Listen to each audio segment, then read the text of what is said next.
My favorite gift is from Kylie. She submitted.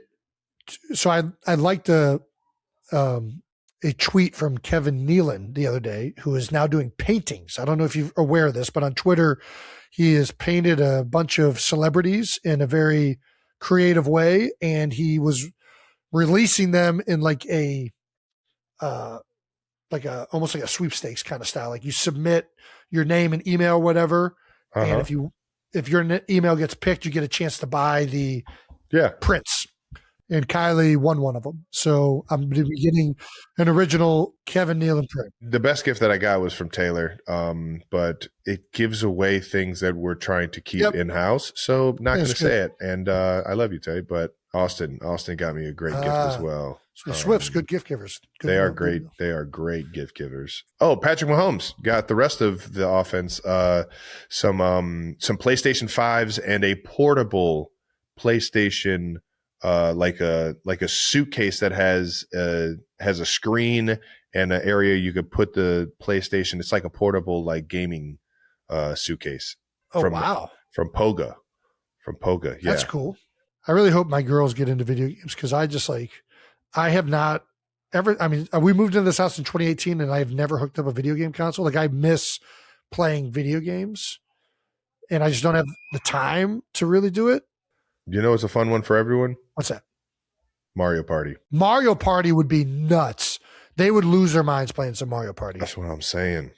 Do you feel more comfortable that I could maybe dunk in a few weeks, or get better at shooting? In a few weeks? Oh, boy.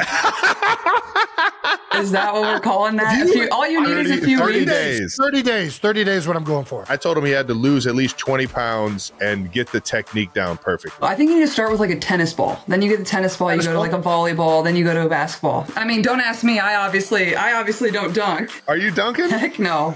I could maybe like grab the rim, but like I just shoot threes and that's good. Back to New Heights, ladies and gentlemen, boys and girls, a Wondery show brought to you by Nike. That's right. I'll let Jason get into what we got coming up on this show, but you're not gonna want to miss this. I'm Travis Kelch. This is my big brother Jason out of Cleveland Heights, Ohio. We got the ESPN Zone rocking this week. One of our childhood favorites. Subscribe on YouTube, Wondery Plus, wherever you get your podcasts, and follow the show on all social media at New Heights Show with one S for fun clips throughout the week.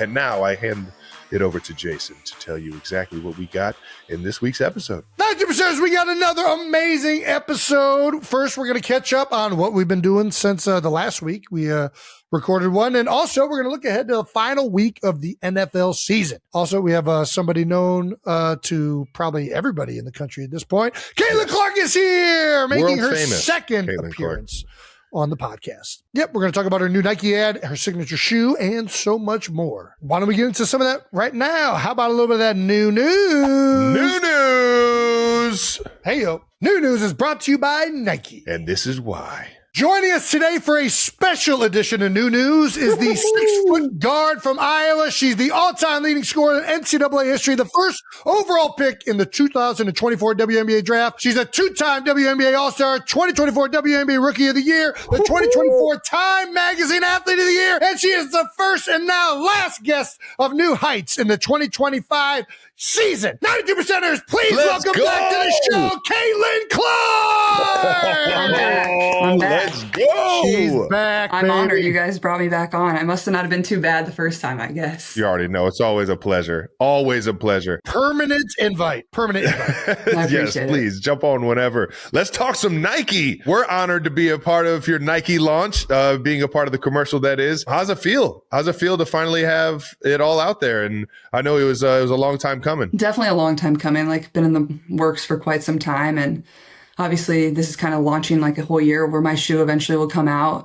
Wearing it on the court this coming season. So nice. That's probably what I'm most excited for, but like just getting the people more excited with the logo, and obviously I already have some merch out, which you're proudly rocking, which I appreciate. Yeah. But yeah, no, it's so exciting. And a lot of the people that were obviously in the commercial, U2, and Travis Scott was in it. My college basketball coach was in it. And then just some other people that have kind of like been huge fans throughout my career, or, you know, have been a part since I was either in high school or now professionally. So I felt like the ad was like very me. So that was super cool. And it was fun to shoot, and, you know, just really thankful that everybody was a part of it, and especially you guys. So you made it fun. You brought the energy.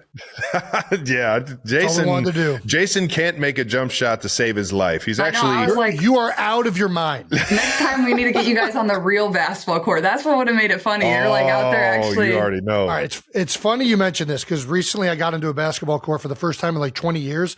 I'm on a mission to be able to dunk, Kaitlyn. I've never been able to. No, he's been doing this. This mission has been 30 years running. We have video footage. Brandon, do we want to play that now? Yeah, let's see what we got. Oh, gosh. This is going to be hilarious. I'm Jason Kelsey. And this is Jackass. I'm going to try and dunk a basketball. I can't jump off of 1 foot to save my life. I mean, you made it still, but that wasn't done. It went in. Oh, dude, you're not even touching the rim. We got a ways to go. We got a ways. We got a ways. You have no Look at that. Look at that. I'm kind of up there. Okay, that one's not as bad. I'm a better 2 foot jumper. I can't jump off of 1 foot. I'm going to tear my Achilles. You're a fundamental guy. We got to get you the right fundamentals. This is what I wanted to ask. Are there techniques to jump higher? I mean, I don't know. I think it's technically easier to jumping off of 1 foot than 2 feet. I think jumping off of 2 is probably harder. Drive. That's kind of like a high jumper. You really drive that other knee up, and it helps you like kind of catapult yourself up there. But I think we're out of. He has to do it by 2 because he squats so much. Yeah, you're a power jumper. Well, it just hurts my ankle so bad trying to jump off of one leg. He's got a bad ankle. You're in danger. Do you feel more comfortable that I could maybe dunk in a few weeks, or get better at shooting? In a few weeks? Oh boy. Is that what we're calling that? All you need is a few 30 weeks. days. 30 days. 30 days is what I'm going for. Oh gosh. Trav, can you still dunk, you think? Are you kidding me? You name it. I go between the legs right now. No, not all like that. I can definitely dunk though. I'll have that in the bag till I'm at least like 50, I think. Jason, I told him he had to lose at least 20 pounds and get the technique down perfectly. I think you could do it though. I think you need to start with like a tennis ball. Then you get the tennis ball, you go to like a volleyball, then you go to a basketball. Okay. All right. Work your way up. I mean, don't ask me. I obviously don't dunk. Heck no. I could maybe like grab the rim, but like I'm not anywhere close to that. I just shoot threes and that's good. Shoot it from anywhere. How easy is it for somebody to learn how to shoot who can't shoot? Just hypothetically speaking, not for myself. Honestly, like, I feel like if you're willing to like learn, and like, that's the problem I feel like with a lot of like young kids and like young basketball players, their form is like so jacked up, but like, I feel like it's a pretty easy thing to pick up on like from a young age. So that's always what I tell like young kids, like make sure your form is always good, and then you like kind of work your way back. But that's what I would always say the most important is. And like, I would get mad at my dad when I was a young girl because he wouldn't let me like just launch threes, because like my elbows would be out like this. I'd be like throwing it like that because I wasn't strong enough, and then it like ruins your form, and then you have those habits like going on through the rest of your career. So, but I mean, if you're like willing to learn, and like, I think that would be easier than learning to dunk if you like couldn't jump. Like you're trying to like become explosive again, I guess. I feel like standing there and being like this would be a little easier. All right, fair enough. I kind of shoot. I got that Sean Marion going on right now. Yeah. I got to get better at that. But he either Sean Marion's it or he just goes one hand. And honestly, he might be better. One hand is impressive. That's really impressive. One hand, top of the key. He knows he has the backboard. If he throws it too long, I don't know what to do with this left hand. It just feels awkward to me when it's involved with the basketball. That's harder. So that's impressive, honestly. This guy's insane. Let's get back to Nike though. I gotta ask some questions because I'm such a huge sneaker fan. You said that you're wearing the new kicks coming up this season. Yeah. I honestly, for everyone that doesn't know like the process that goes into like making the sneakers, like how long in advance has it been, or like when does it all start? Do they come to you with a shoe, a bunch of shoes? Do you kind of get to tweak them here and there? How is that process? Yeah, I think it's honestly been like probably one of the coolest things I've got to do since. Honestly, the process started at the end of my senior year when I was at Iowa, because I was deciding what shoe company I was going to go with. And I talked to Nike, Adidas, and Under Armour, and they all offered me a signature shoe, obviously some faster than others. And everybody knows Nike makes the best product. It just kind of takes a little bit longer. And so I grew up wanting to be a Nike athlete. Every kid does. Nike, Jordan, like that's the premier brand, and everybody knows the custom that. Kobe's, yeah. Oh yeah, the custom Kobe's are fine. I sent like Harry and some of your friends some. They're like, how do we get the? I was like, I got you. But no, I mean, it's probably been like a year and a half now of like figuring out what exactly I want. And I think probably the most challenging part of it is like you want it to be unique, but at the same time, like I have to be comfortable wearing it. So I think we kind of like, you kind of take what you're comfortable in. Like obviously I play in a lot of Kobe's, but at the same time, I don't want it to be a Kobe. I want it to be something very unique to me and a little bit different. And I think for myself, like, I kind of think about like what's kind of been important to me when I think about like shoes or sneakers. And I think like just the chaseability of them and like, you want a certain sneaker or like you want a certain colorway. So I think that's like going to be probably the most fun part. Like, okay, great. Like you have like the mold of the shoe and like what it is and the technology that's in it. But more so, I think I'm more excited about like making the certain colorways or collabing with certain brands or whatever it is. I know I definitely got a Chiefs colorway on the way or PE or something. Maybe we can get Andy Reid to like coach in them at some point or something. Are you kidding me? Or we can turn him into a cleat.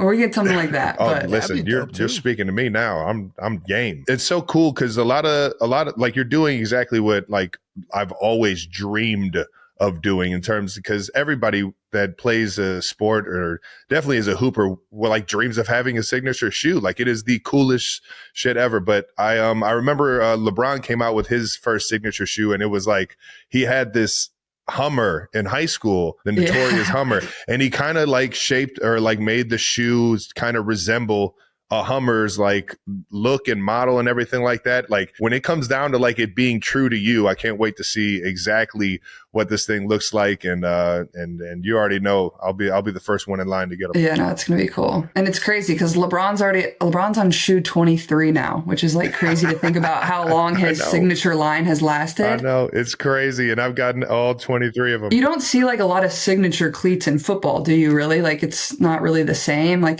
Trav, you wear like your own PEs, like Jordan PEs, right? Don't you? Yeah, exactly. Yeah. Shout out to Jordan. I think those fit my game the best just because I grew up in that like Jordan era of like I kind of like that mid to high top like boot kind of feel, save the ankles, protect the ankles. Yeah, seriously. But it's ironic how like a lot of like LeBron's made his way to the football field. Right. Jordan's made his way to the football field. It's kind of like the basketball players kind of run that world of like what's on your feet. And it's always been because of, how good you guys are on the court. How much goes into the technology? I am curious about that because that's one thing that I get frustrated a little bit with like cleats, modern cleats. Sometimes I'm like, man, I wish these things grab better. I wish they had a different mold on the bottom of them. Like, were you super involved in that process as well? Yeah, for sure. And like, obviously I'm pretty like picky about what I wear. Like I like a certain two Kobe models. So like I knew whatever I was going to put in my own shoe, it need to be like the equivalent of that technology or even better. And it's going to be even better. I'm not going to say exactly what it is because I think it'll get people excited about it. And I think even like the Chinese market, like I was talking to some people at Nike, like over in China, like they'll cut open the inside of the Kobe's and like show people the technology that's on the inside of the shoe because they're like, that means a lot to them. Like they want to know what they're getting out of the product. Right. Wow. So I thought that was like really fascinating. Cut that open? That's crazy. Yeah, I know. So it better be made well, but it will be. I was about to say. I've seen some videos where they'll like cut them in half, and you can like look at like a complete cross section of the whole thing. So there's like a couple Kobe's that they have only the technology in like the heel of your foot and not the forefoot of your foot, and I can like tell a huge difference when I play in those. Like it feels like I'm running on hardwood, so like I've really struggled to wear those. But for other people, they obviously love them. But for me, it's like no, I need that technology everywhere. So that's honestly been a huge part of, the process and the creation of the shoe is like it being comfortable and exactly kind of what I need. And the technology that we're going to put into it isn't anything that they've ever put into a basketball shoe before. So I'm really excited about that. That's exciting. It really is amazing how much one shoe works for one person, but it doesn't work for another. Like Nike switched the bottom of their cleat, maybe 2018, Trav? When did they start going to that new mold? Gosh, you're putting me on the spot. They're all tying together right now. 2019, 2018, whatever. Anyways, they went to like a new mold, and I'm like, man, there's just something that feels a little bit off. And I like went and had my foot like 3D analyzed. That's what I was gonna say. Like, do they scan your guys' feet for the cleats, or how's that work? So they have that technology available, and I went to that. I had never used it, and they said actually your foot is geared more towards this like 2015 cleat that they kind of stopped making. And I went back to that. I was like, my so foot they had to dig some up in the storage unit so you could. They were searching equipment rooms like this. I was wearing this cleat up until like 2024. That's crazy. And then I'd have to take him to a cobbler in South Philly who would have to re-glue it because the glue was starting to rot out on these things. Oh, Jason went full on custom. Like he got his own he had to retire because they didn't have any more cleats. That's exactly. Right. Yeah, exactly. You still got those things in the garage if the Eagles need one game out of them. You still got them. Yeah. You still got Stop. What did you guys collect the most of? I know, like Trav, you collected a lot of shoes growing up. Like, what were you like? What did you like the most, or like what was something you kind of always wanted to get? Or what's your favorite pair of shoes you've ever owned? I was just going to get into. I didn't want to get into too much about your shoe because it's still the excitement of everyone, the drop and everything. But my favorite shoe ever was the Marty McFly when they came out with the self tying and just the whole boot and finally bringing that to life, knowing that it was in the future back in the 80s and like they actually made that mold. It was like my first purchase when I got a check. I was like, went online, like Marty McFly's Nike size 13, because they did make a size 14. And I'm just like, where are they? And I grabbed them, and I still got them. Still got them. This thing still light up on me and everything. I'm what some people might call shoe ignorant. I don't know anything about shoes. You just wear whatever you get for free. I like that. That's what it was. I wore sandals, and then my mom got me. The only time I ever cared about what I wore, she got me 2 pairs of Skechers, and I wore these things into high school, and never again have I ever worn a pair of Skechers. Did they light up? Skechers, I'm sorry, they did not light up. And I got clowned so bad, and then I immediately went out and bought some Timberland boots because everybody was saying he's those been rocking Tims ever rocking since. The Tims, that's great. That's hilarious. From Skechers to Tims, that's quite the switch up. I was like, I got to fix this public image right now. This is not good. My original love for kicks came in the Jordan era. I remember wearing the 14s, the Jordan 14s in like middle school travel league basketball. And then when Bron came out with everything, being a Cleveland kid and seeing him actually play in high school was crazy. So you guys saw him live? Like how often? I got lucky. One of our good friends, Andrew Brandt, and his mom had an extra ticket. No way. And I went down there and saw the Was King it packed? live. Like he was so full to the roof. It was it was like a whole like parade event outside. They had to like cut off the like streets around it. It was insane. It was awesome though. Yeah. He threw it off the backboard and threw it down, and the whole stadium or whole arena felt like it was about to rock. I never saw him play live, but he was on all the time. Like even when he had a few of the games that were broadcast nationally when he was in high school, but even the other ones were on local TV, and it was like an entire event when he was in high school. Like everybody be talking about it the next day. Did you see what LeBron did last night? And it was a crazy time in Cleveland for sure. I got one more Bron story. So in high school, this is when I was in high school, he was going through his first couple years in the leagues, and his Bron 2s came out, and Bron 2s were iconic shoe. I still have so many pairs of them, but at that point I wanted to get like a pair that nobody had. And in my mind, I didn't really know the like sneaker market or like how things worked or anything like that. So I thought I was going to go out and get a pair that nobody had. And literally like there was only like 2 colorways that LeBron had officially came out with at that point. And I went online and I'm searching all on the web for like a LeBron 2. And I found this black and silver pair of LeBron 2s. Were they fake? Begged my mother to get them for me for Christmas. Walked into Heights High with them. And one of Harry's older brother, Will, actually came up to me. He's like, Trav, let me see those things. He looked at them up. Somebody from across the room. Hey, Will, you think those are real? And Will looked like, real fake? I got hilarious. smoked, never wore them again. Mom asked me, oh, did everyone love your shoes? I was like, yeah, they loved them. They took them. They loved them so much. The funniest part was I ordered a 14 and they were like a size 11. I was like, the whole time my feet were You're like getting this. And I'm like, it was the worst. That's hilarious. That's a great story. That's the worst. This is so good. Should we talk back on the basketball court a little bit? Let's get into it. So back on the court, Team USA practice. How you feeling? It was fun, obviously, to get back out there. It had been a minute. So, like, it was just obviously a long and, like, tough year of reoccurring injuries. And, like, you guys know how that goes. Like, when you get one nagging thing, it kind of leads to another. So, it wasn't obviously how I envisioned it. And it stunk, but, like, we still kind of found a way. Like, our team, like, we had, like, 6 of our players go down with injuries. It was unreal. And we still had a great year, made it to the semifinals. And, yeah, we were, like, a game away from the finals. And so that was pretty impressive considering kind of what we went through. But it was a long process to, like, just get back on the court. Because when you have, like, the groins and the, you know, quads and whatever you're dealing with, it's like you don't run for a while. So, like, it's weird, like, learning to run again in a way. And then on top of that, like, going to, like, play versus the best players again and, like, just getting tossed out back into the fire. But it was fun. Like, I mean, I probably wouldn't have wanted it any other way. Like, you get thrown back out there with the best players in the world and you see, like, you're right where you were before you got hurt. And it was only 3 days. So it was cool. And it was at Duke, which is obviously one of the most historic basketball places ever. So that was a pretty cool thing too. And kind of kicks off, like, the next cycle for, like, preparing for the Olympics. And then we have the World Cup in 2026.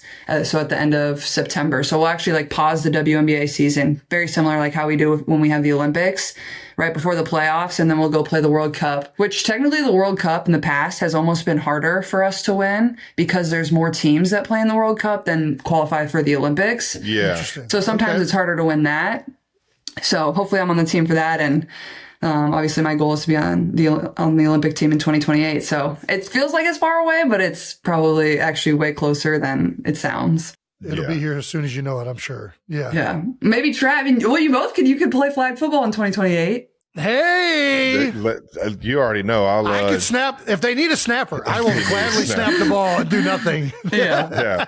I can snap too. So we'll be running for that job. We'll be competing for that job. Do you guys think any, like, NFL players will actually, like, want to play or, like, try to play? Or I think there's going to be a bunch that are going to want to. A few of the receivers and DBs that have good like hand-eye and ball skills. I think those guys that have a good run at it.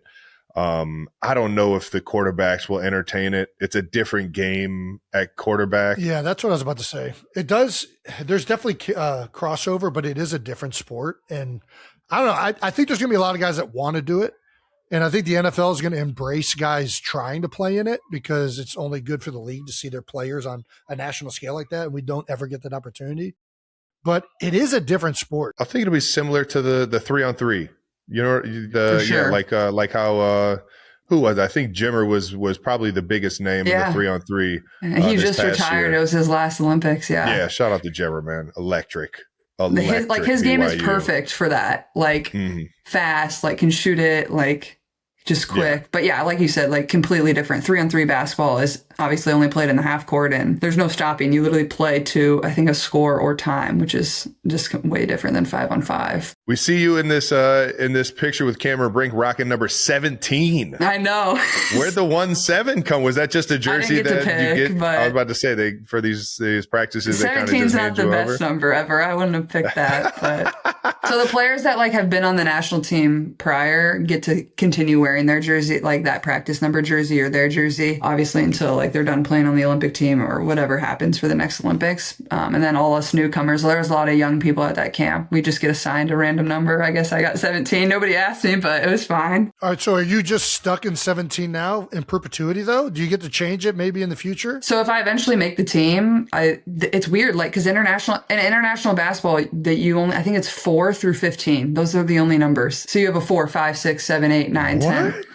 Isn't that weird? Wow. Like you don't get to pick. Is that real? Yeah, well, at least for the United States. Yeah. I did not know that. So it's kind of cool because when I've played junior national teams in the past, we have like a bag tag, like a sticker on your backpack, and it says like all the players that have worn your jersey. So it'd be like, so dope. If you're number 6, it'd be like LeBron. I think he was number 6. Or like, and then you'd have the women's players and obviously all the men's players, which is really cool. You get to see who kind of has worn your jersey. So this is not in honor of Phillip Rivers. It's not, but how about that? Sorry. Is that not insane? Electric. You got to give him a lot of credit. And he was pretty good. He's throwing toutouchdowns. I was worried he's like going to pop an Achilles or... No, you don't got to worry about old Phillip Rivers, man. That guy's tough as nails. It was crazy. I mean, like when I first saw that online, I was like, oh, that's like got to be fake news. Like, because there's so much fake news out there these days. It was definitely an AI clip in my mind, or I was just like, there's no way he's really about this.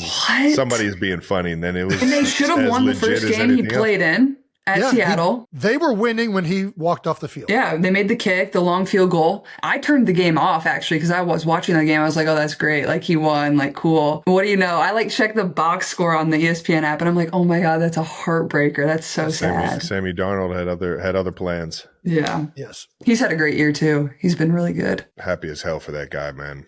God, that Seattle team, we played them in the preseason. And I was just like, there's something about this team. They got this, like, you could just feel the energy and the juice and how much they loved playing the game. Dogs. Yeah, they got some dogs. And I was just like, man, there's something about this team. And then Jackson and Jangba just came to life out of like started looking like the most unstoppable receiver in the league. Mm-hmm. So what are your guys' obviously the Chiefs are not in the playoffs, which is okay. We've had a great run. It's not okay. It's not okay. But at this point, it is what it is. Jason, you can't say the Eagles. So what are your guys' takes on the playoff picture? What do you think is going to happen? I really liked the Rams until last night. It was the first half was kind of the first weakness that we kind of saw from them. To their credit, they did bounce back and almost end up winning it there at the end. But the Rams feel like they have the least questions of everybody that's in the playoffs. Like everything kind of has an answer. They're great on the offense. They're great on the defensive line. They run the ball well. They stop the run. Their quarterback is already won a Super Bowl and been around for a long time. So it's like, that's kind of the team that I think probably is the safest one. Well, I got Matt Stafford as literally like my last pick in my fantasy draft, which was a steal. Because nobody knew he was going to play. Because remember, he had the back stuff. Yeah, didn't do anything in the preseason. Trav got me a lot of points this season, so I didn't get last. That was my only goal. It was a tough. Didn't get last. It was a tough fantasy year. Getting smoked the past couple of years, or what? As long as I don't have to do the punishment, I'm fine. Oh, wait, Tom, do you have a favorite? Who do you think is going to win the Super Bowl? Oh, I mean, I'm not cheering for anybody. I'm obviously, honestly, like, I'm a Drake May fan. I think he's been incredible. And like, I think the Patriots are, I mean, what is it? The NFC like they're all so good. The Niners are really good, but they're the most injured team, but they just still find a way to win, which is pretty crazy. Very impressive. I mean, I'll probably be like pulling for the Patriots, but I mean, I think the Rams are really good too. Sam Darnold seems like a good guy, so I could root for him too. But I could root for all of them. You already know. There's some I can't root for. Come on. I can root for all of them, man. I like that. Especially, we got some good guys out there. But the viewership's not going to be the same without the Chiefs. So how do you think the Eagles will do, Jason? I think they'll do better than people expect. I mean, I know that the offense struggled in the second half last week, and it's struggled at times this season, but their defense is so good. And whoever they get in this first round, they're probably going to get a team that's, whether it's the Rams, who have said they're going to play their starters, or San Francisco, I think is the other team that will probably be it. There's a chance they could be the 2 seed and play Green Bay.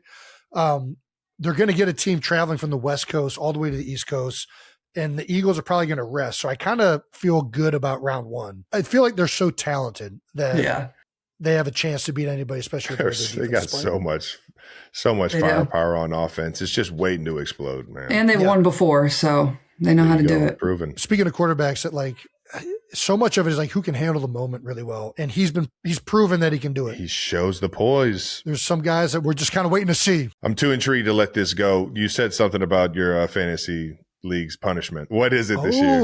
Okay, it was like you had options. You could do like a 17-hour bus ride, no phone. You could do no phone on a bus. Yeah, like you just have to sit there. Like, can you take a book?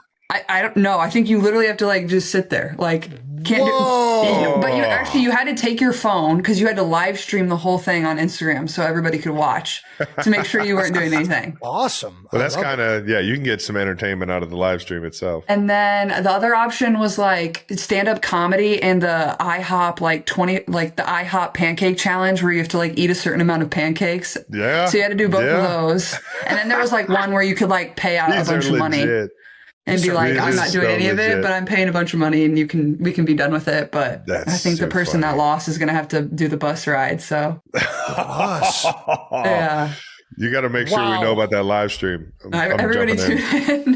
Yeah, for sure. It'll be very exciting. Yeah. Well, do you want to play a game that we have where you pick an NFL team? It's kind of randomized. Yeah, we did this with Paul Rudd. I don't really know what it's called. What's this called? NFL Perry? I don't know. NFL I Perry? think it's weird. It's Game very. mode? I don't know. We did it with Paul Rudd. We both did it. Yeah. Let's give it a go. Basically, you accumulate points by just picking the best fantasy year of. You have to go ahead, Jason. You might be able to. No, you're nailing it. Stuff. Yeah, you're trying to pick the best season of a player from whatever team shows up, and it's from when fantasy football started. Yeah. Yeah. Yes. Okay. Yes. How long has fantasy football been around? I think like the 90s. It seems like late screwed. 90s, early 2000s. Early 2000s is when they're dating this back because there's a lot of players that we were hoping for that they didn't. Travis put in picked there. Emmitt Smith, but it was not from like prime Emmitt Smith years. Yeah, it was so there unfortunately, you go. Yeah. Okay. Yeah. And you have like positions, and you only get to pick one. Like, so if you have a tight end, let's say, and you pick like the Chiefs for that position, like you don't get to pick another tight end in a sense. Yes. But you get two flexes, so technically you can. I'm going to stop confusing you. I think the game explains itself. Houston Texans. Oh, geez. You also get one pass. If you want to phone a friend too. Yeah, you guys might have to help me out with this. Okay. Let's build it together. I'm trying to think. So I'm thinking receiver. Trav, who do you think Houston Texans? Maybe Andre Johnson, Arian Foster is a running back that might have had a bunch of touchdowns. Touchdowns are king. Touchdowns are king. Your flex, you can have a running back, wide receiver, or a tight end. So it's kind of like you want to. You kind of want to. I feel like you want to save the flex positions a little bit because I'm used to there being a defense on your fantasy team, which I obviously hated. I wish it was. Didn't the Texans usually have a good defense? They had a good defense. Yeah. This year, I think they're like one of the statistically like one of the best defenses since the year 2009. Like they have been very good. Okay, you guys pick on this one. I need teams. Andre Johnson. Andre Johnson. Oh man. Ooh. Oh, that was a good one. Not bad. Buffalo Bills. Yeah. You're a big Bills fan. Yeah. I know that, right? I hate the Bills. think early Josh Allen era, though. You can also go Josh Allen for quarterback, too. I mean, he's a fantasy. He's a very good fantasy quarterback. Okay, let's put Josh Allen at quarterback because if I do get the Chiefs, obviously I'm going to put Trav. Gang. San Francisco. There's been a lot of good 49ers players, haven't there? There hasn't. There have been, but you got to think of Christian McCaffrey at running back. Ooh, McCaffrey. Do you already know? I was going to say he racks up points. Yes, he does. Raiders. See, that's the thing. Is it going Oakland too, or is it just Vegas? This goes to Oakland for sure. You guys got this one. I'm not as familiar with the Raiders. Trav should be, considering we've played them twice. It's been a very rough go around for the Raiders since I've been in the league. So you got running back. You'd be Marshawn Lynch was probably the best one, but he was better in Seattle. Yeah, I don't know if his numbers are with the Raiders. Have they had any good receivers over there? Yes. Why can't I think of his name? It's going to be a tough one if you can't think of his name. I know. Brock Bowers had a hell of a year. I was going to say, Brock Bowers, he had a game where he had like 50 fantasy points, but I don't know how he's done the rest of the year. He had like almost 200 yards and 3 touchdowns in that game. I don't know if that's going to be that's probably not year's the good worth. Yeah. Last year he had a lot of. We need somebody that's had a solid year. Should we pass? It's not a bad pass. You get one pass. Who was the receiver on the when they won with Rich Gannon? Who was the receiver? Tim Brown? Yes. But I don't know if Tim Brown's on here. Let's pass. Yeah, I don't know when. Pass. Yeah. Well, we're not picking tight end. We're not picking tight end here. Did you rig this? You also got to think. You also got to think. You're probably going to get more out of Tyreek Hill in this situation. No, we're not doing that. You might not. Put him on there. Yeah. Come on. I just want to see what it is. I know. Me too. Ooh, that's good. Look at that. Solid. Almost the same as Andre Johnson. Got to get more touchdowns. All right, Commanders. Oh, geez. And we're looking for receivers or running backs or tight ends. I guess you can put a flex tight end in there, right? Football team. Also football team. I mean, McLaurin had a good year last year. Clinton Portis. Who else? Clinton Portis. That's a very good pull. You guys are pulling some people I've heard of. Portis legend. He's a character. Okay, you guys pick this one. Jason, you got anybody else? I think you're right. I think Portis in the flex is probably the right pick. Ooh, that one's Not tough. great. Not great. That Not hurt. in the 300s is a tough. It's not good. I think Philadelphia his Eagles. best years Ooh. were. I mean, you pick your poison here. You got a bunch. Yeah, Jason, this is all you. You should be able to get us the most amount of points I'm possible trying to think here. of who scored the most touchdowns. Like that's really what it comes It's got down to to. be Shady, right? Well, Shady is definitely a great choice. Terrell Owens is. I don't know what his touchdowns were though. Ooh. Deshaun, I got Philly and I took Hurts. Hurts was a good quarterback for this game. Yeah. I mean, running backs, I feel like get you the most points because they get the most touchdowns. Deuce Staley, Brian Westbrook. I think Shady. I think Shady's a good choice. Deshaun McCoy. Let's see how Let's many see points it. he gets us. Here we go, Terrell. Oh, Do you want to go what Terrell do? with wide receiver? Let's you get keep that receiver flex out. Let's get open? receiver out. Let's go Terrell Owens. All right. Then we Is keep he the on flex there? alive. Oh my God! Oh, I've screwed us. no. I've screwed Oh, us. no. Chargers. Chargers. Who's Antonio Gates? No, LT. LT. That's the easy one. The Damian. That'll This be might- a monstrous. This might. This is gonna be huge. Does it beat the high score? Is that a good score? Oh, it is a very solid Who score. has the Very high solid score? score. Who has the high score? Brandon. He plays this game all day, though. He knows exactly. That's not Brandon, bad. where though. did we go wrong, Brandon? Where did we go wrong? Technically, Jake, I think, has got me beat by a little bit. I think the picks you might want to rethink would have been Andre Johnson. You could have gone Arian Foster, Terrell Owens. You should have gone Saquon. Oh. Yeah, but Saquon. Washington's We could have him as flex. and you would Saquon wouldn't have got your as flex is screwed up. Saquon wouldn't have got as many points as LT though. No. No. So it's kind of a pick your poison Yeah. there. The tough one is when you get Washington. I'm just going to be honest. That's Washington I and the think Raiders. I think Terry McLaurin might have a little higher than Clinton Portis. but Yeah, that was the other name we threw out. Dang. All right. The Kelsey pick's actually really good. Is this just online? I'm going to make people start I was about to doing say, this. yeah, NFLperry.com. Sorry, I've ruined your life. This is Yeah, I'm going to be like That's pretty- doing this all night. There's multiple apps. Is there a basketball version of I this? think so. There's got to be. That's kind of fun. Guy who made this game, I know you watched the show. Make a basketball one. Yeah. Right. Jason, do you want to open that gift? Jason, you want to open the gift? Can I open the box you sent us on Christmas? Yes. Is that all right? I Do think it. technically, I was told I was supposed to open this on Christmas, but I screwed that up. So I figured, let's open this right now, live on air. Oh, yeah. You should have had your girls open it for you. Girls,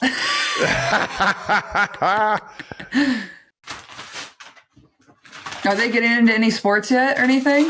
so they've done soccer. Gymnastics is the one they like the most right now. Soccer is like always the first sport that kids play. You Like know just it. go send them out there and like run around. I feel like early on 'em you're out trying there. to do like coordination, right? Get 'em So in the it's grass. like dance, gymnastics, run around, kick a ball. We got like what are those? What are like the little Papa Shots? We've done that. Oh, nice. That's cute. Have they gotten their first field hockey stick yet? Is the question. Oh, field hockey. Isn't that huge in Philly, Kylie's- isn't it? Yeah, Yes.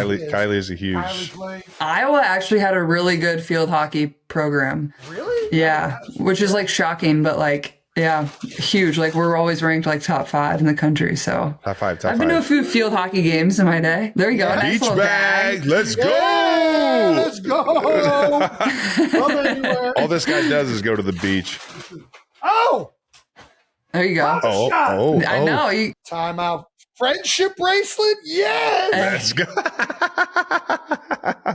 This guy's never been this hyped for a president in his life. yeah, they got the hoop in there. There we go. Oh, let's go. You can just put that at 10 feet, work on dunking on that. This is right up my alley too. There we go. Talk about one-hand shots. So we're going to put it right in the dog crate. Ow! Brick. Come on. It's a brick. Boo! Over the shoulder. See, this is when the one hand, Top of the key. this is when the one hand matters more because you don't shoot a Papa shot with 2 hands. You just Ben, you want to take a shot? It's a gift from our friend Kaitlyn. Come on, come here. on, take a Come on, shot. Ben. Come on, Benny. Oh, she's running. Wyatt! Jesus. Wyatt! He's got reinforcement. We need somebody to come down and shoot a basketball. We need. It's a must. Oh my gosh, you are wearing the perfect attire. Come down here. Oh no. All right. All Oh yeah. Let's see it. Let's see it. Show off your form. Let's see it. Why? Oh. Oh. Got their muscles going. Oh, that's right. Like my daddy. One hand. Go. Just, come on. One hand. she's like firing at it. Oh, come on. Go back to the 2 hands. Come on. You got it. You got it, girlie. Oh, did you make it? Yeah, I think it rimmed out. Oh, that was awesome, though. That was a close one. Full on baseball chuck. You're doing great. You're killing it. Let's go. There we go. Nice job, Y. That was awesome. Nice.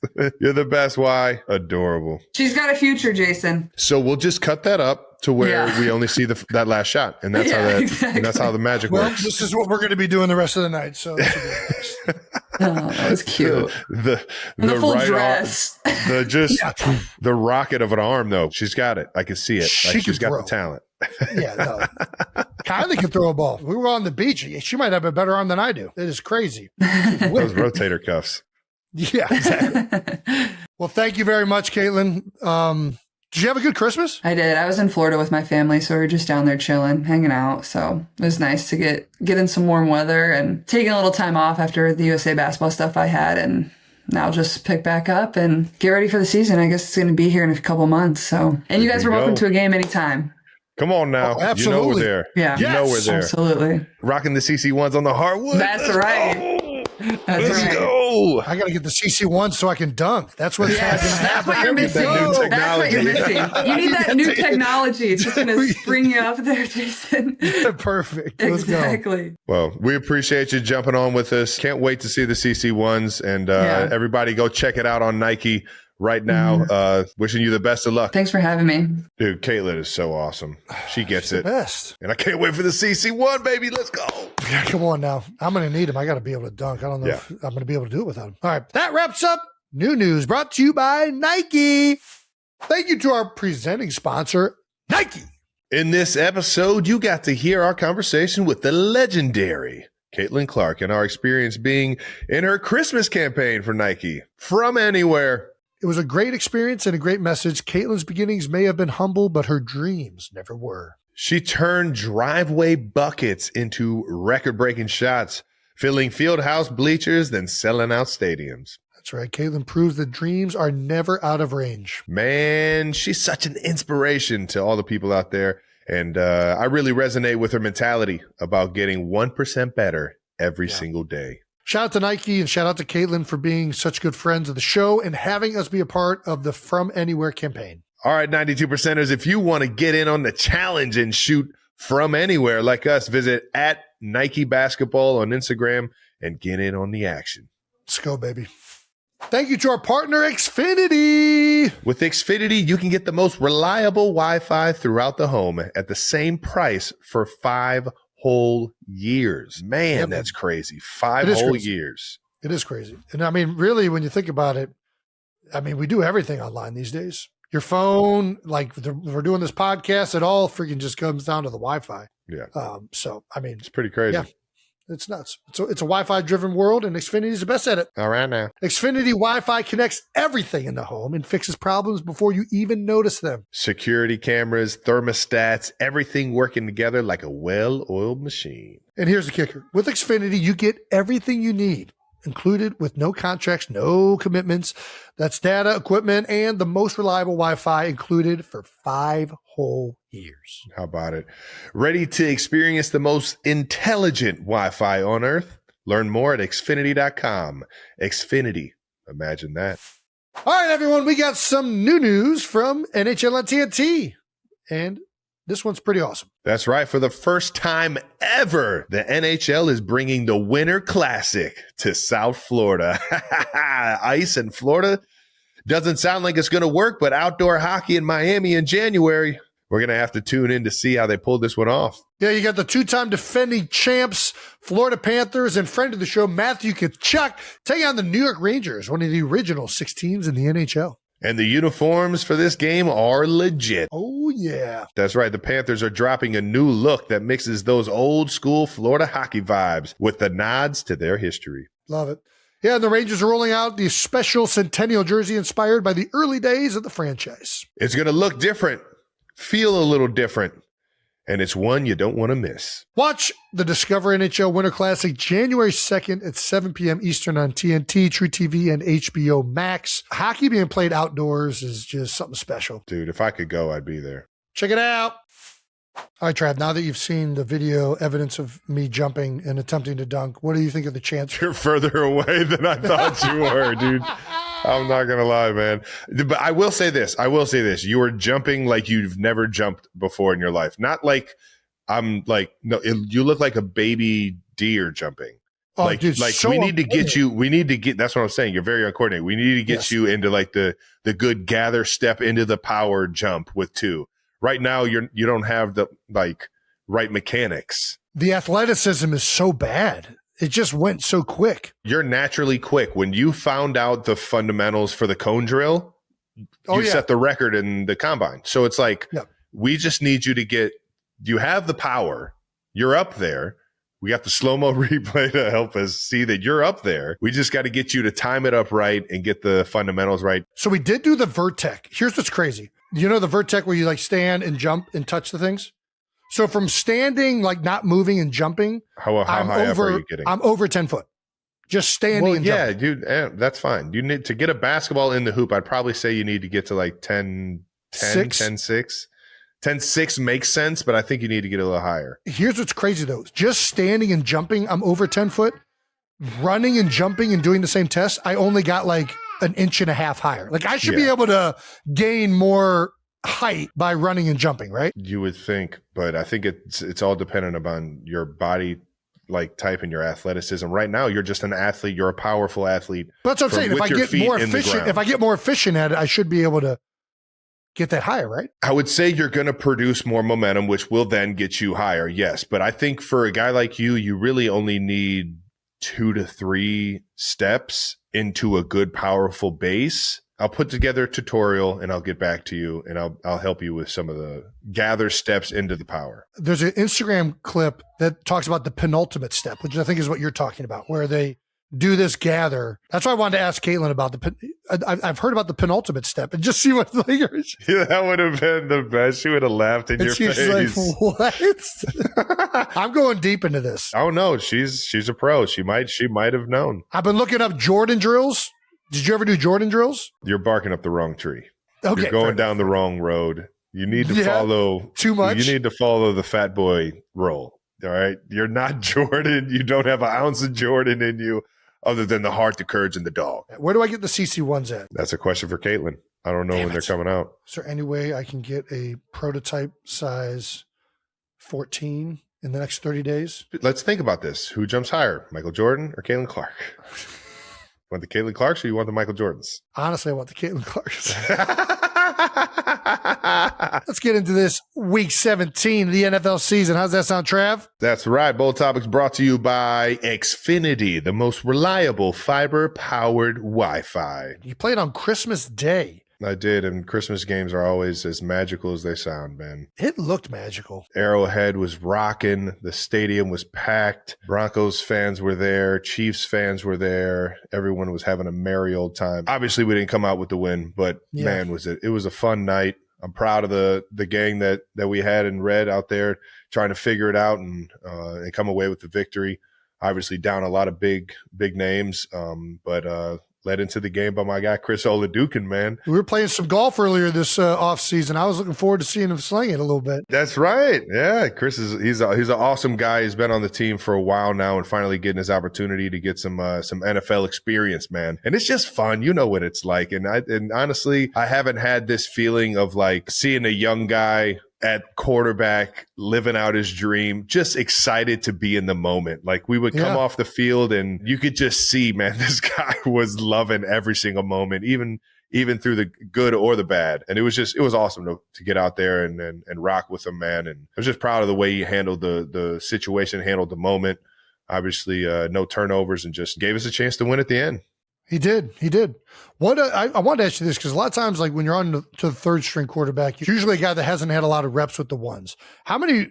I mean, I know he's been there for a while, but how many times have you caught a ball from Chris? I'm a busybody at practice. I like to get some work in. So during defensive periods, things like that, I'm usually around all of the quarterbacks. So it wasn't the first time I'd ever caught a pass from him here or there. Like I've at least seen it come out of his hands and throughout the week have worked with him enough to where it wasn't surprising seeing the ball come out of his hands.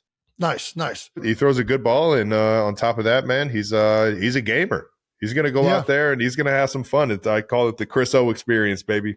The Oladukin experience, know what's going to happen. He's got that exciting playmaking ability because he's a mobile quarterback and he can get out of the pocket and he keeps his eyes downfield when he does. And he showcased a little bit of that this past Christmas. Oladukin, I'm playing with Travis. I mean, he's the greatest tight end of all time. I'd be a fool not to lean on him a little bit. And he was just great the whole game. Wish I could have been there for him a little bit more, but he still played his ass off. A little more. It was like the entire 2-minute drive was throw the ball to the Big Yeti. Yeah, and I think the Chiefs, for getting a little Travis chant going for me there. I think Coach Reed heard what the people wanted. And, man, if you guys could have done that, the first, 12 years of my career, that would have been awesome.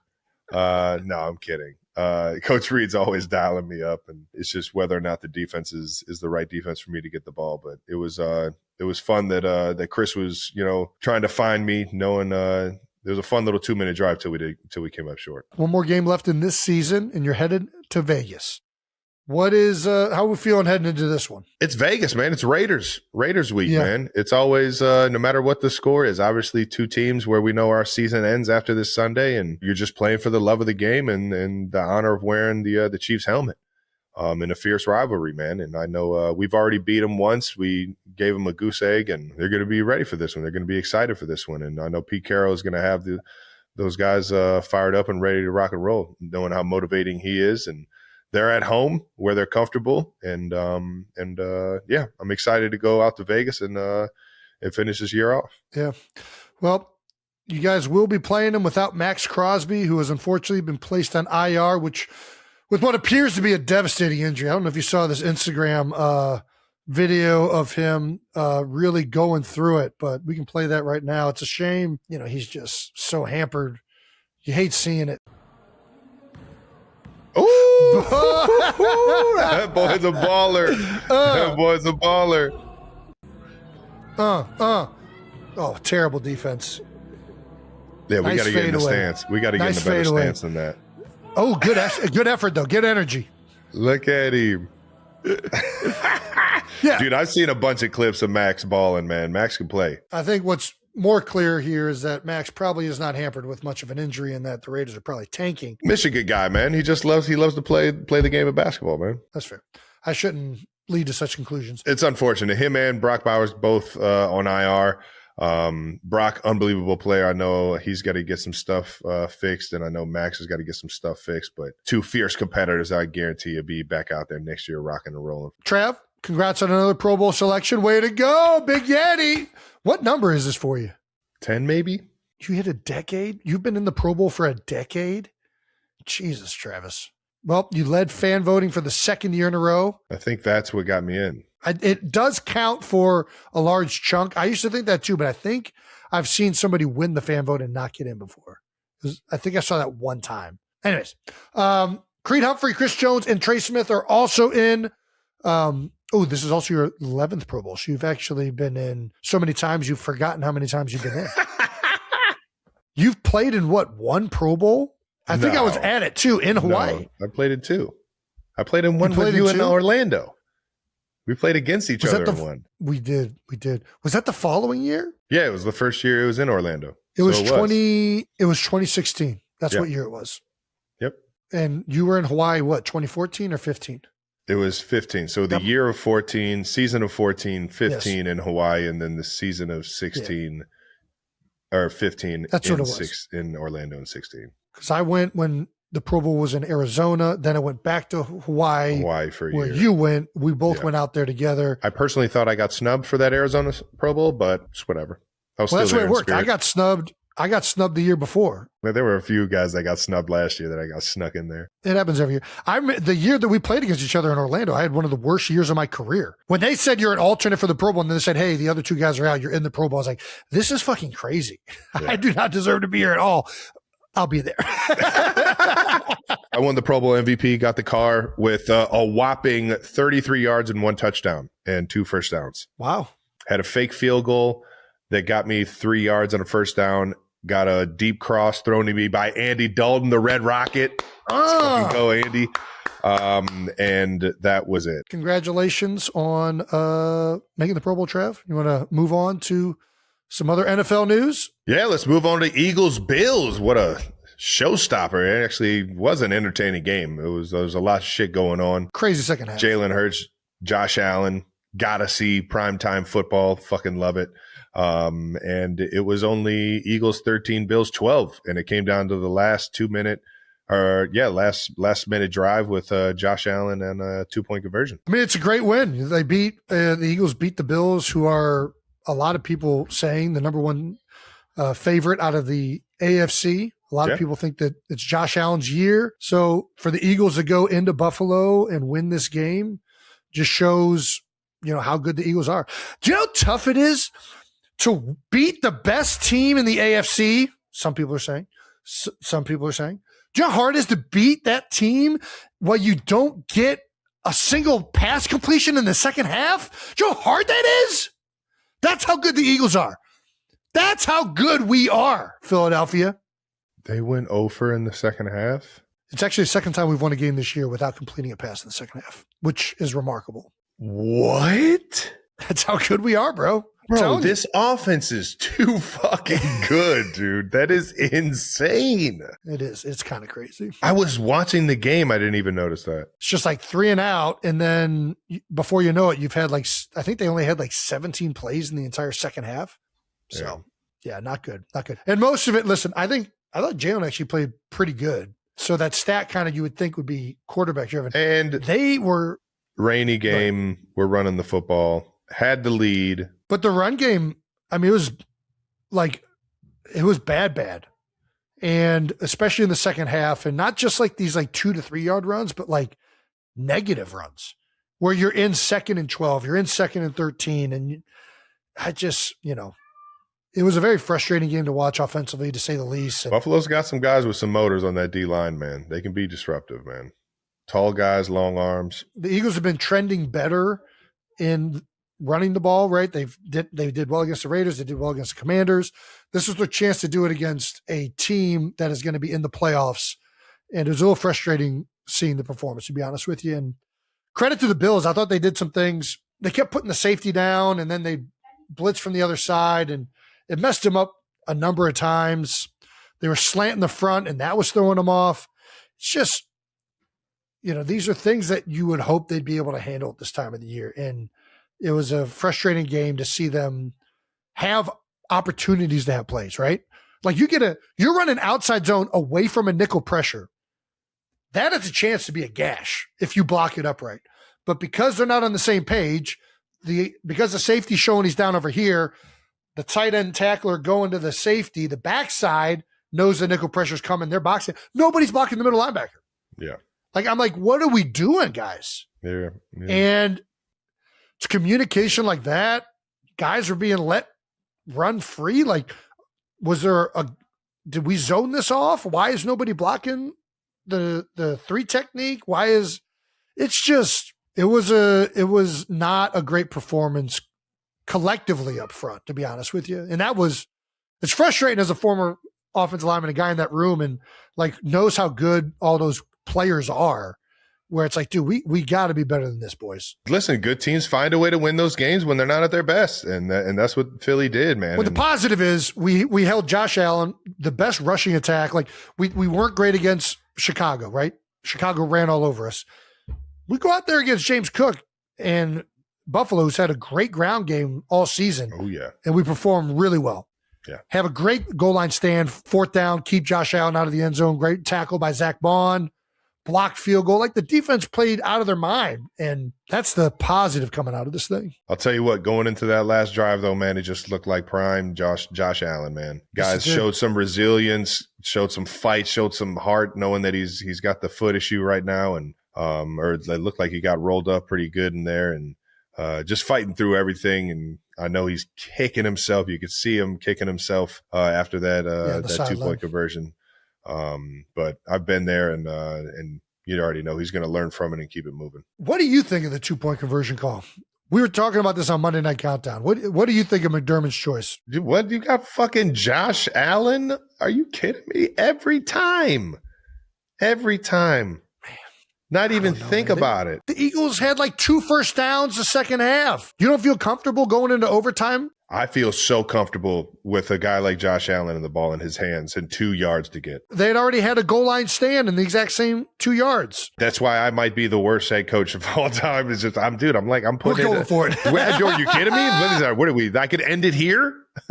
No, I got ball players. Yeah, I'm kind of just messing around. Honestly, if he's a mobile quarterback, I'm feeling even more confident because there's the threat. If you drop everybody and all that, it's like he could still find a way to run it in or get out of the pocket and make something shake. So when you make this decision, it's always going to be damned if you do, damned if you don't. If it doesn't work out, everybody's going to say it was the wrong call. If you make it the play was open, like it's there, right? Just missed the throw. And you can play devil advocate and say, they just blocked a field goal before that.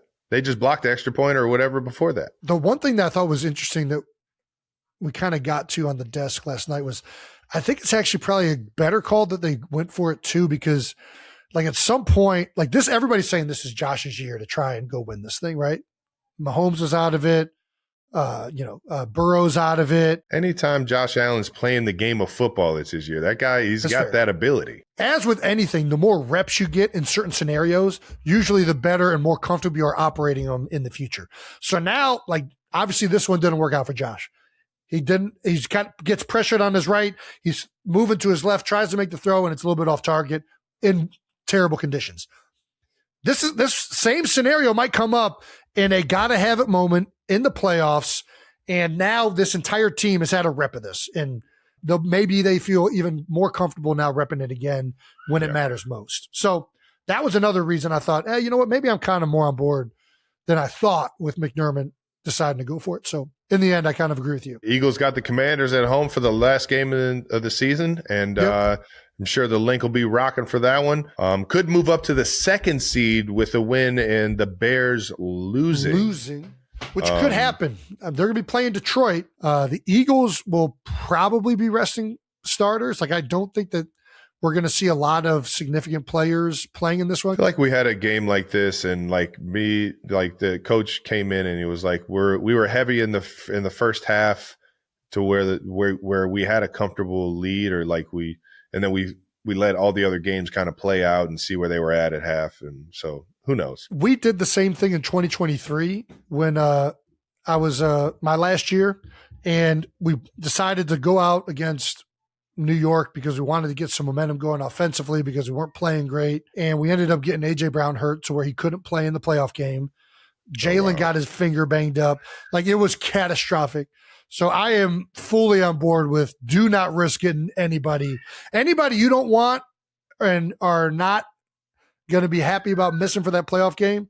Sit them on the bench. Unless you have a chance to get the 1 seed, I don't give a crap who you're playing. Take the rest when you can get it. I believe the Rams have already said that they're going to go in playing to win, right? So they're going to be playing starters. San Francisco and Seattle are going to be playing to try and get the 1 seed. Got it. And that's huge. That's huge. So the Eagles have a chance to rest and then play a team from the West Coast, likely, who's going to be traveling to the East Coast.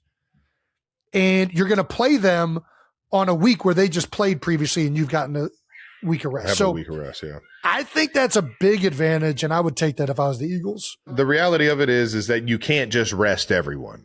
So guys are going to be out there playing. So you got to be kind of smart with the position that you're putting your guys in, and at the same time, you still want to go out there and win the football game and give yourself a chance at the 2 seed. I'm going to be honest too. I think resting some guys, we can still win this game against Washington. I'm not trying to Washington's say banged anything. Up. It's football, man. anything can happen no matter who's out there. Look at San Fran right now. They're fucking rocking and rolling, and they've had The offense is the worst of kind of injuries. Yeah, that was a crazy game.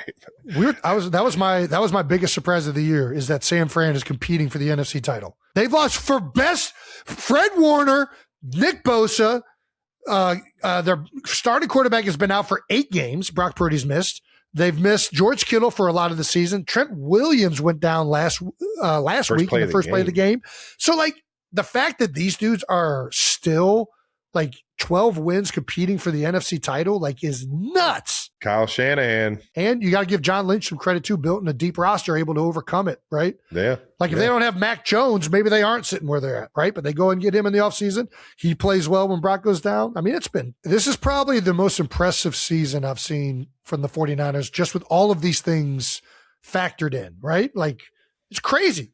Like, they've had a super team, and, like, of course they've been successful with a great coach and great players. But this year, the fact that they've still been this consistently good with all of the injuries and, adversity they've had to overcome, very impressive. A big week 18 games coming up. Broncos Chargers could decide the 1 seed. That is, if Denver wins, they clinch the number 1 seed. And Chargers have said they are resting their starters. So I wouldn't just go in there lollygagging around. I know Harbaugh is going to have them boys fired up and ready to rock and roll, no matter who's out there rolling. And Trey Lance. Lance, he's come in and he's shown he's got some spark.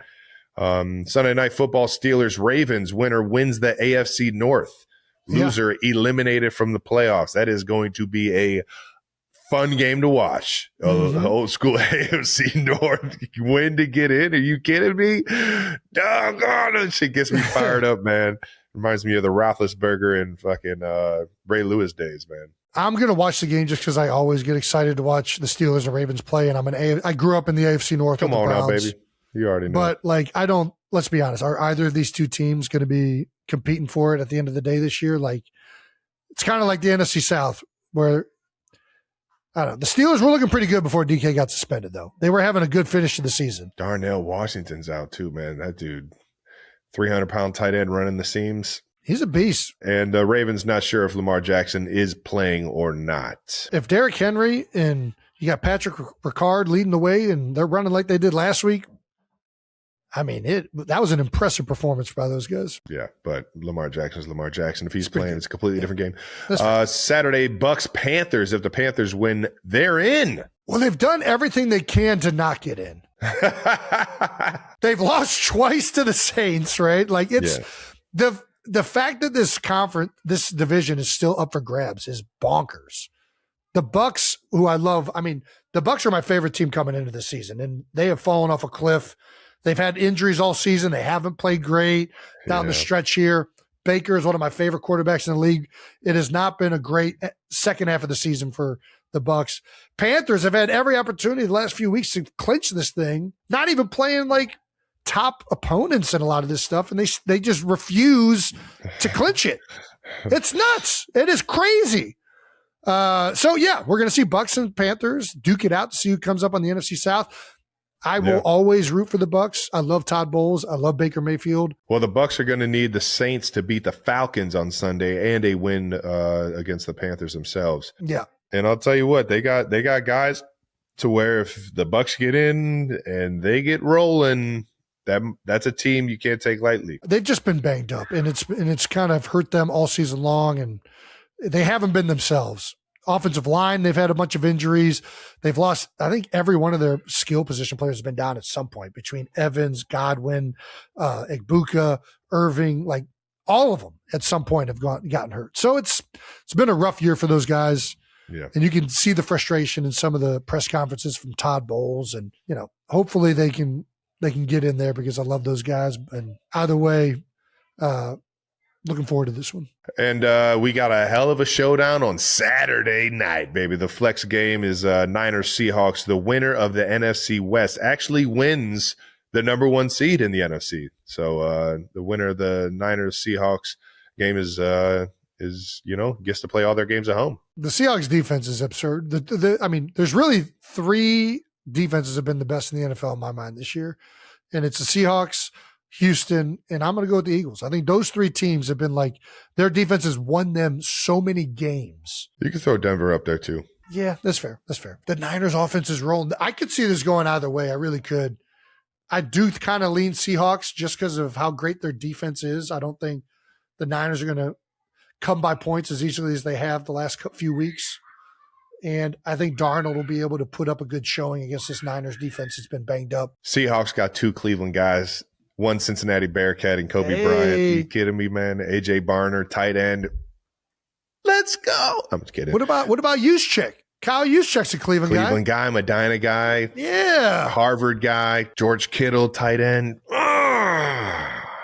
Yeah, I'm just going to watch it for the love of it. You're right. Yeah, I'm going to just thoroughly enjoy this game. The Niners have been there, and they've been so great for so long, although they've had adversity. Oh, I thought you were talking about the Niners. Oh, no. Sorry.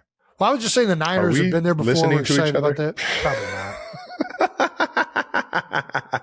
not. Do you think about this? Sam Darnold was in a Week 18 game to clinch the number 1 seed last year.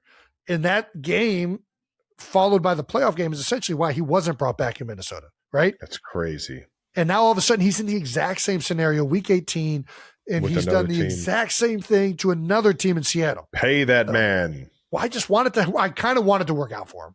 Hell That's all I'm saying. And he's a good dude. Is there a lot of scoreboard watching in Week 18? There definitely is. Like the Eagles will be watching the game in Chicago, most likely, right? Any team that is been conveniently scheduled at the same time by the league office because they know that the seating and placements matter, there will be people watching the scoreboard all game long, for sure. Unless you do what the Panthers did last week and you don't show any games on the scoreboard. Oh, wow. Dave Canales. I'm pretty sure we did that as well in a situation where the Patriots were playing the Dolphins. And Kevin Harlan, one of the best ever, in my opinion. I fucking love that guy. Might be a little biased because he's a Kansas City guy, but also no, he's a legend. And he was literally calling both games at the same time on the Chiefs broadcast. He was watching the Dolphins game, calling that game.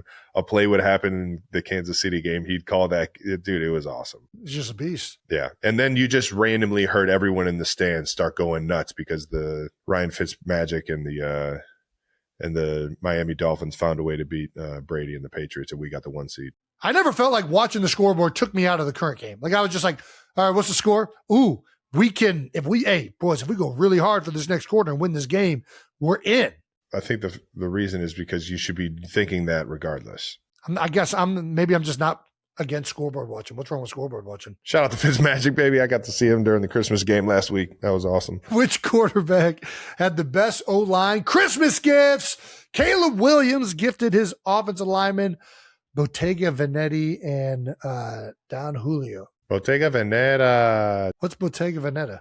It's a really, really nice brand. I have a few of their bags. It's awesome. They're awesome. So it's a bag. They do everything. They make clothes, sunglasses to. It's like a Louis Vuitton. Yeah, it's very similar. They got in terms of like brand recognition and everything. Brandon, pull up a Bottega duffel bag. Give them some free advertising right now. Sounds like they need it. That's what you pull up? That's what you pull up, Brandon. You think I'd be into that? I said a duffel. I told you a duffel bag. You think I'm a fucking merce? This is just the website. I said duffel bag. You could have put Bottega Veneta duffel bag. If I pull up a company's website and that is the first thing on the page, I don't even want to look at their duffel bags if they're making fucking. You ruined this, Brandon. You completely ruined this. So travel bags you want me to click on? Oh my God. Just don't get out of the website. What the fuck? What's next? What else we got? Jacoby Brissett, Christmas gifts to the Cardinals offensive line. Ramoa luxury suitcase, Versace robe, Bond number 9 cologne. The guys are going to be looking good, traveling, smelling good, traveling. Enjoying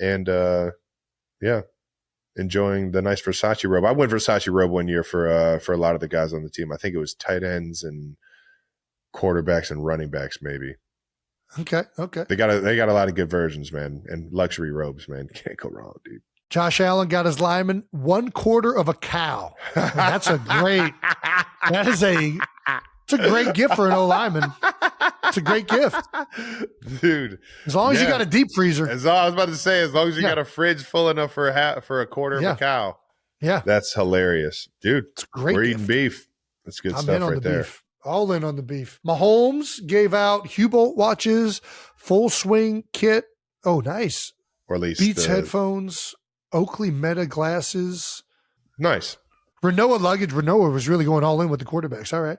A Venton e-bike. Nice. The e-bike was a hit. Guys were flying around on those outside the facility. Those things could go. Jared Goff, custom golf carts. We've seen that one before.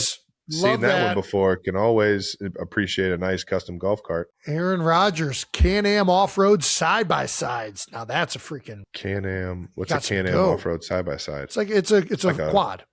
It's a quad. Oh, nice. Hell yeah. That's fucking badass. Think you can get after it. Hell yeah. Man. Ooh, here we go. Here's the video. Oh no, I'm wrong. These things are souped up. Yeah, that thing is Yeah, they're more like they're more doom buggy-ish. Dude, that thing is sweet. Joe Burrow gave his offensive lineman actual prehistoric fossils. This is a first. How for creativity, about that? Joe. How would you feel if you got a fossil? I would be so fucking excited. Are you kidding me? What? You're into fossils? You're a big Natural History Museum guy? A fucking the bones of a decayed animal from millions of years ago? I would love that. Nice. All right, so you're not a flat Earth guy. You believe that the Earth has been around that long. Nice. Last year, Burrow gifted his O-lineman an authentic Japanese katana sword. I saw that last year. Joe's creative with the gifts. He's a good gift giver. I like this. Tom Brady and his team went undefeated. The undefeated year, I forget what year it was. It was like 08, 09, somewhere around there. And Brady got his entire offensive line brand new SUVs. But the kicker was that it was a 1-year lease. Ooh. So what? So they just had to give them back? I don't know if there was an option to where they could pay the rest to like buy it. Well, it has to be, right? There's always an option to buy. I thought that was absolutely hilarious. And Tom was on the broadcast talking about you beggars can't be choosers, which which is right, dude. You got to appreciate your gift no matter what it is. If you got to give it back. SUV for a year doesn't sound terrible. Dude, that's badass. Yeah. Yeah. All right.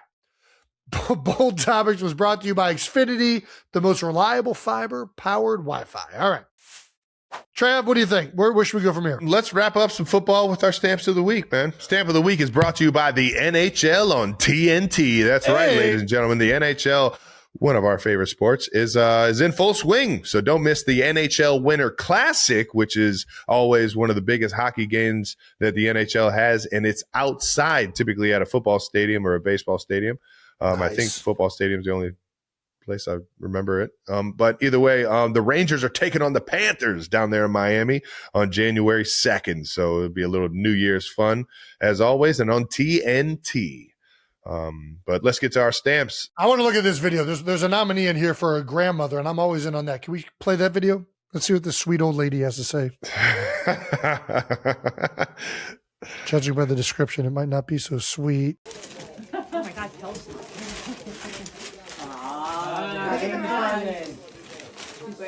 Oh my fucking God! It's so Oh! All right, Grandma's got a foul mouth. What is it, signed? Did you sign it? Yeah, it says signed jersey right there on the Oh, there we go. Yeah, context clues, Jason. Nice, Grandma. Way to go. A little signed Travis Kelce. She seemed pretty excited. Yeah, she was pumped. She said, holy fucking shit. Our grandma didn't cuss at all, actually. She would say things like shoot and darn. Yep. But I'm with that kind of grandma too. I am, for sure. Right up my alley. Something tells me that Dad's mother might have been a little bit more on that side of the road. She ever had the cigarettes out of her mouth, maybe. I just remember going to that house and be like, I can't fucking breathe. Like, what are we doing?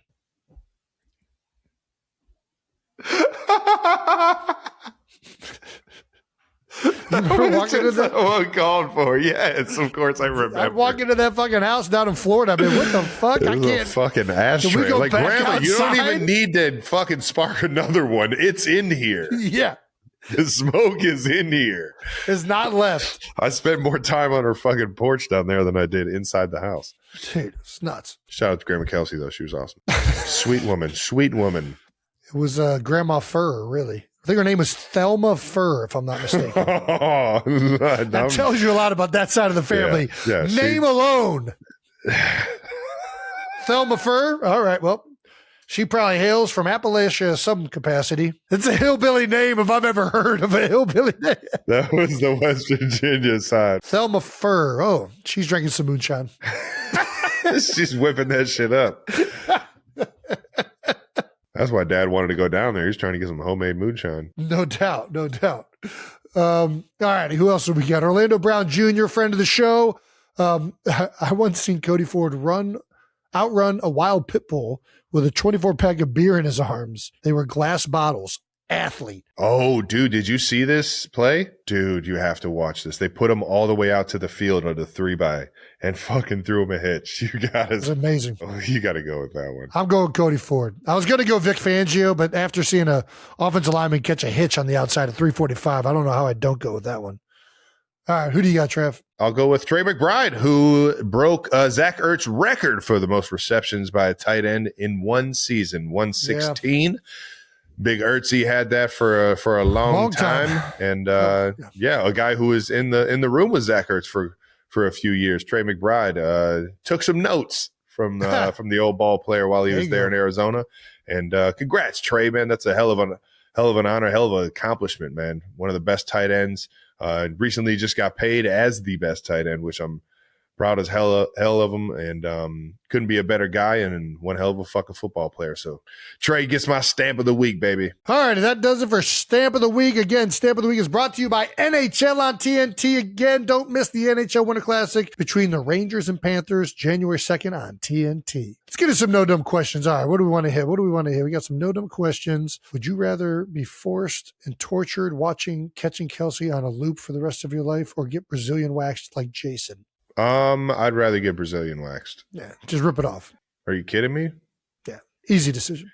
By the way, the guy that maybe not Brazilian waxed, but a guy we've mentioned Fitz multiple times. Did you see him? Just got waxed. Did you see him get waxed on TV, dude? I did, and that's chest. I think chest might be worst. Dude, it's so tender. Especially if you like the hair has been there areola? For a long time. You get around that areola? Oh baby. Baby. That thing might rip off. That thing might rip off. It's so tender. Nobody wants to be walking around out here with no nips. Yeah. All right. But I'd rather just get my gooch waxed. What was your favorite gift you've received for Christmas this year? This goes out to Jake and Brandon as well. Happy holidays. My favorite gift is from Kylie. She submitted. So I liked a tweet from Kevin Nealon the other day, who is now doing paintings. I don't know if you're aware of this, but on Twitter, he has painted a bunch of celebrities in a very creative way, and he was releasing them in almost like a sweepstakes kind of style. Like you submit your name and email or whatever. And if your email gets picked, you get a chance to buy the prints. And Kylie won one of them. So I'm going to be getting an original Kevin Nealon print. The best gift that I got was from Taylor. But it gives away things that we're trying to keep in-house. So not going to say it. And I love you, Tay, but Austin got me a great gift as well. So Swift's good gift givers. They are great. They are great gift givers. Oh, Patrick Mahomes got the rest of the offense. Some PlayStation 5s and a portable PlayStation, like a suitcase that has a screen and an area you could put the PlayStation. It's like a portable gaming suitcase. From Poga. Yeah, that's cool. I really hope my girls get into video games, because I have not ever. I mean, we moved into this house in 2018, and I've never hooked up a video game console. I miss playing video games, and I just don't have the time to really do it. You know, it's a fun one for everyone. What's that? Mario Party. Mario Party would be nuts. They would lose their minds playing some Mario Party. That's what I'm saying. Jake, Brandon, get in here. What are your favorite Christmas gifts? I feel like Jake's going to be a Super Bowl ring. I think that was a great gift. Super Bowl ring might be up there for me, but I will, sticking with the theme of everyone shouting out their significant others, I'll shout out my wife. There's a sandwich spot that opened in Florence. We went to the sandwich spot and they opened a place in LA and they're doing, in Florence, Italy. And then they opened a place in LA and they're doing sandwich making classes where they teach you how to like make their own bread and like build sandwiches and stuff like that. And she got me a sandwich making class gift. So we're doing that together. We're going to learn how to make this authentic Italian bread. I'm happy for you, Jake. You know, you're going to learn how to make a sandwich. We're a very big pro bread making podcast, and I'm very hyped on this gift. Okay, Jason, shit all over it. Go ahead. If I gave that gift to Kylie Kelsey, that was hey, go learn how to make a better sandwich. Like that was not going to go over very well. I knew exactly where this was going. It's better that the rules are reversed for sure. Man, I got a great idea for a gift, Kai. Get to work. I'm very hyped. All right. Brandon, you're next. Lauren got me a bird poster. Birds. Noted birder. Noted birder. Some of my favorite birds are on here. So wait, time out. Some of your favorite birds? What are we looking at here? It's backyard LA birds. So yes, these are birds that I see frequently. Okay. Which ones are your favorites on this poster? Well, this is going to be a 3-hour episode. We're not going to have time for this. Well, just give us one or two. Black Phoebe. These little bastards are great. Good little insect birds. Is it the sound? What's so great about them? They're little birds that basically they perch on little low things in your yard and they just eat bugs all day. So you can just watch them like dive bomb your grass all day. They're little. That's cool. They clean house. They're great birds. Nice. And then if we're being honest, these little guys, the Cooper's hawk, great bird. They eat rats out of the yard. These guys are the best. These guys are badass. Fucking annihilate small little rodents. Dude, maybe that's what I should be going. Instead of Kylie wants to get a cat for keeping mice out of the house. Just get a falcon. Do a falcon. Right? Ooh. Become a falconer. Falcons aren't in your basement, Jason. You need a cat. Falcons aren't in your basement. They don't need to be in the basement if they're not if they prevent the rats from getting to the basement. Yeah, you're gonna want a falcon. Mice, not rats. Let's get you a falcon. Outside of that poster, Brandon, what's your favorite bird of all time? Favorite bird of all time? Ooh. I'll go for any kind of owl. But like seeing a great horned owl is great. Good bird. Great horned owl? Yeah. What about what's the one that makes all the noise? It's not a screech owl. It's it has like a very like weird hoot where it goes. Are you thinking the barn owl? There's no animal that makes that fucking sound. Barn owl has like a hoot. The barn owl kind of like will scream. This should be your podcast, just Jason making bird sounds and you having to figure out what bird he's trying to be. Are there any other no-dumb questions you want to go to? Is that it? Let's get out of here. We've been talking enough. That wraps up another episode of New Heights. Thank you to Kaitlyn Clark for coming on. And thank you to all of you guys for tuning in once again to this ridiculous podcast. Make sure you subscribe to the New Heights channel on YouTube and follow New Heights on the Wondery app or wherever you get your podcast. You can listen to new episodes of New Heights ad-free right now by joining Wondery Plus in the Wondery app or on Apple Podcasts. Once again, New Heights, a Wondery show brought to you by Nike. We already said it, but shout out to Kaitlyn Clark for jumping on. Oh, yeah. Shout out to Nike. Can't wait to see the CC ones. Follow the show on all social media at New Heights Show with one S for fun clips throughout the week. And thanks to our New Heights production team for always making us look better than we are and always making it look easy and fun for you guys. And for you guys, thank you for always tuning in. We'll see you guys next week. Peace. Yeah. The AT&T Pebble Beach Pro AM experienced an unusual spike in attention this year, and much of it centered around Travis Kelce. The Kansas City Chiefs star took part in the iconic California tournament, but it was his relationship with global music sensation Taylor Swift that fueled much of the excitement. Although Swift did not attend, speculation that she might appear drove a wave of interest unlike anything typically seen at the event. Tournament organizers reported a sharp increase in ticket sales shortly after Kelce's participation was confirmed. Thousands of dollars in tickets were sold within hours, as fans rushed to secure a spot in case Swift made a surprise appearance. The atmosphere around Pebble Beach reflected that anticipation. Spectators lined the course, many dressed in Chiefs gear and hoping to witness a crossover moment between sport and pop culture. Professional golfer Mackenzie Hughes, who competed in the event, acknowledged the frenzy surrounding Kelce's presence. It was busy without her. With her, "I think it would have literally been pandemonium," he said, highlighting just how much larger the spectacle could have become. Star power reshapes a traditional golf event even without Swift on site. Kelsey's appearance altered the dynamic of the tournament. Security and event planning reflected expectations of larger-than-normal crowds, demonstrating the drawing power attached to his relationship. Kelsey was paired with professional golfer Keith Mitchell during the Pro AM rounds. While their performance did not place them near the top of the leaderboard, the sporting outcome was secondary to the buzz generated off the course. But the celebration from the most recent championship game has barely cooled, yet NFL conversations have already shifted toward the future, and one name keeps dominating both music and football discussions: Taylor Swift. A new fan survey suggests the global superstar could headline the 2027 halftime show, while her connection to Kansas City has sparked renewed optimism among fans about the team's long-term success and Travis Kelce's career. According to a poll of more than 3,000 U.S. NFL fans, Swift ranked as the top choice to perform at Super Bowl 61 in Inglewood, California, earning 7.6% of the vote. Elton John followed at 5.3% and Adele at 4.3%, but none matched Swift's widespread support across the league. The singer's popularity stretched across multiple fan bases, leading preferences among supporters of 13 franchises. She also topped the rankings in 22 states and led both male and female respondents, a rare cross-demographic result in sports entertainment polling. The results immediately ignited discussion online, particularly among Kansas City supporters. Many fans interpreted the strong Swift interest as another sign the Chiefs' spotlight isn't fading anytime soon, especially with her relationship with tight end Travis Kelce continuing to draw mainstream attention to the league.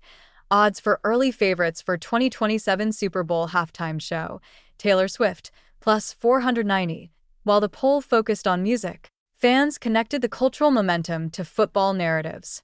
Some even encouraged Kelce to continue playing, believing the team's championship window remains open and that the franchise's visibility is at an all-time high. Swift's influence has proven measurable. Television ratings, merchandise sales, and social engagement around Chiefs games have surged during her appearances at stadiums. As a result, supporters argue the organization has become not only a contender, but also a global brand. Early betting odds also reflect massive anticipation around the halftime show. Several artists, including Miley Cyrus and Cardi B, appear among the favorites, yet Swift remains one of the most discussed potential headliners. The NFL has confirmed the 2027 championship will take place at SoFi Stadium in California, one of the league's premier venues.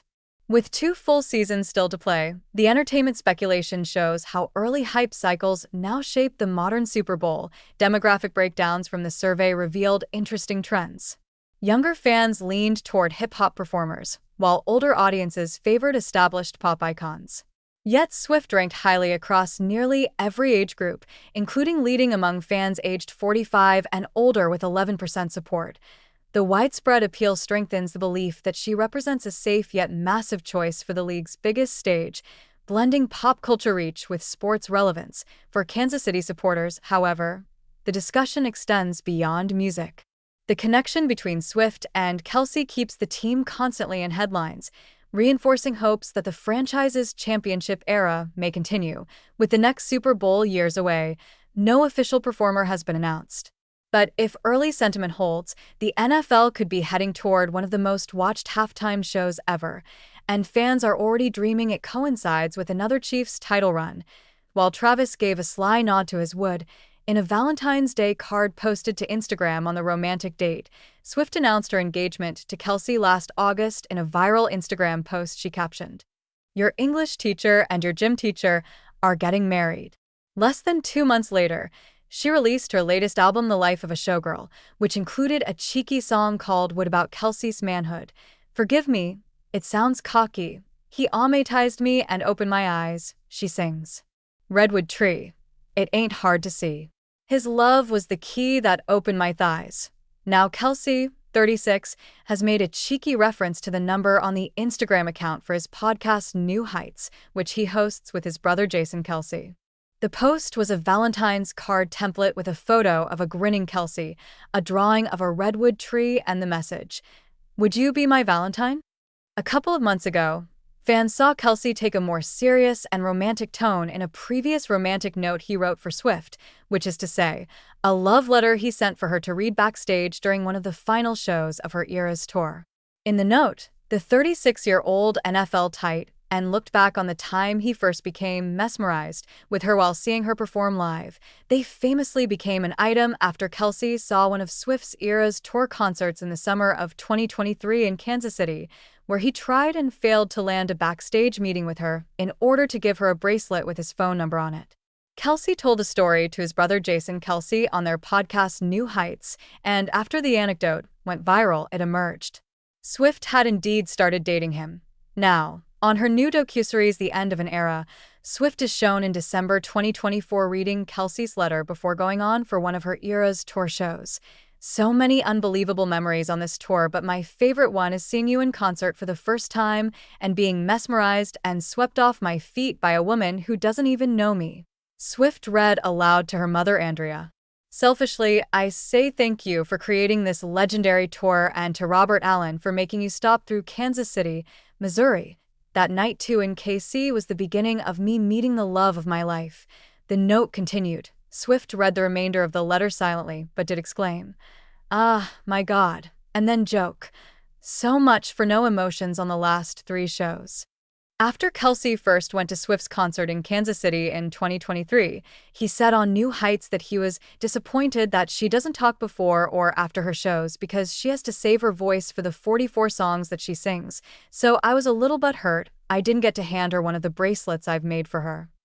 The dashing athlete explained, "If you're up on Taylor Swift concerts, they're friendship bracelets, and I received a bunch of them being there, but I wanted to give Taylor Swift one with my number on it." His brother Jason, who at that point played for the Philadelphia Eagles, jokingly guessed that Swift refused because of her known fondness for his team. Well, she probably just hasn't gotten over the Super Bowl yet. She's a big Eagles fan, so maybe she just made something up and just didn't want to talk to you, he quipped. Since their engagement, rumors have abounded about the date and location of the wedding, as well as the potential celebrity members of the wedding party. Fans have been eagerly awaiting information about who the bridesmaids will be, among famous pals like Lana Del Rey and Sabrina Carpenter. Brittany Mahomes, the wife of Kelce's teammate Patrick Mahomes, is another possibility, as is the groom's sister-in-law Kylie Kelce. Kylie is the wife of Kelce's brother Jason Kelce, a fellow football star who played for the Philadelphia Eagles until his retirement from the NFL last year.